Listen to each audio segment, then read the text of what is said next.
नमस्कार, टीव्ही9 मराठीमध्ये आपलं स्वागत। मी प्रज्ञा आणि बुलेटिनच्या सुरुवातीलाच मोठी बातमी आहे। 2 तारखेला बारामतीमध्ये नमो महारोजगार मेळाव्याचा कार्यक्रम आयोजित करण्यात आलाय। या नमो महारोजगार मेळाव्याच्या कार्यक्रम पत्रिकेमध्ये सुप्रिया सुळे, अमोल कोल्हे आणि वंदना चव्हाण यांचं नाव आहे। मात्र शरद पवारांचं नाव निमंत्रण पत्रिकेत नाहीये। तर पत्रिकेत नाव नसलं तरी सुद्धा शरद पवार कार्यक्रमाला उपस्थित राहणार आहेत। तर शरद पवार लोकांमध्ये बसून कार्यक्रम बघणार आहेत।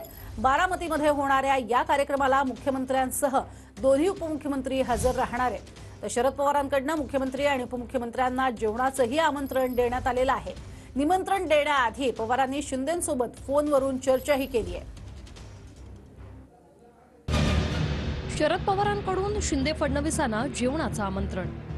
संसद सदस्य या नात्याने मला शासकीय कार्यक्रमाप्रसंगी उपस्थित राहायला आवडेल। रोजगार मेळावा बारामती विद्या प्रतिष्ठानच्या मैदानावर आयोजित केलेला आहे। विद्या प्रतिष्ठानचा अध्यक्ष या नात्याने मी तुमचं स्वागत करू इच्छितो।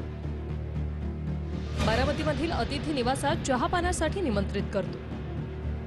मुख्यमंत्रीपद मिळाल्यावर शिंदे पहिल्यांदाच बारामतीत येत आहेत। बारामतीमधील गोविंदबाग या निवासाने आतिथ्य भोजनाचा आस्वाद घ्यावा असे मी यापूर्वीच निमंत्रण दिलं आहे। तरी मंत्रिमंडळातील इतर सहकाऱ्यांसह या निमंत्रणाचा स्वीकार करावा।